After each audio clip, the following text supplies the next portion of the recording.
of the sea lion's sense of touch. They contain nerve fibers, which make them sensitive. Nice style. Hey! And they will also use their whisker to aid in navigation or to detect vibration from prey in the water. And their small center ears give them a good sense of hearing both above and below the water surface. Sea lions, like any marine animals, can see well both above and underwater. They have a keen eyesight but no color vision. In the wild, they inhabit water close to shore, flood right in swim tide pools, and they have a preference for rocky beaches.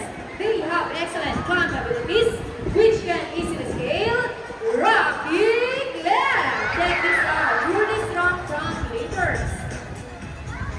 Now let's talk about their swimming abilities, and let's start with Isis, the prettiest.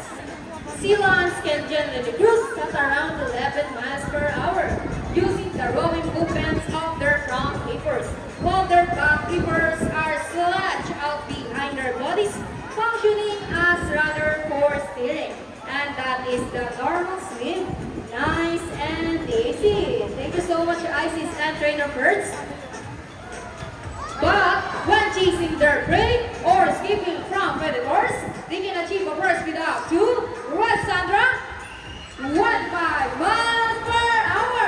And that is so fast. Come on, round of applause for Sandra, the sexiest.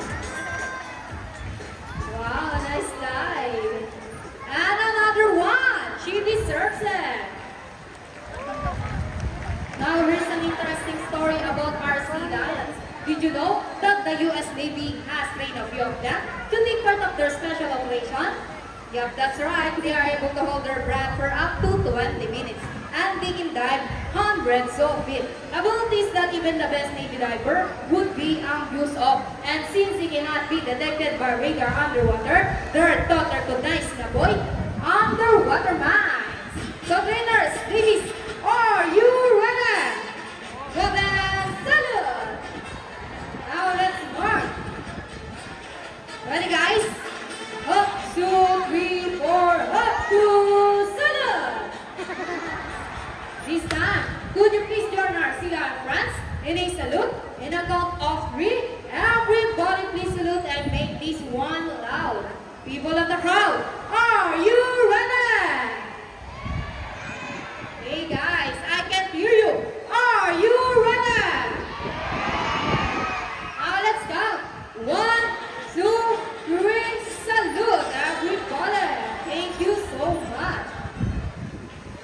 Well, sea lions is also to search and recover equipment from the water. H2O. So trainers, go first. The rings. Go and get the rings. Sea lion friends. And they got it. Turn the clock for sea lion friends. Great job, ladies. And another one. They are asking for a rest.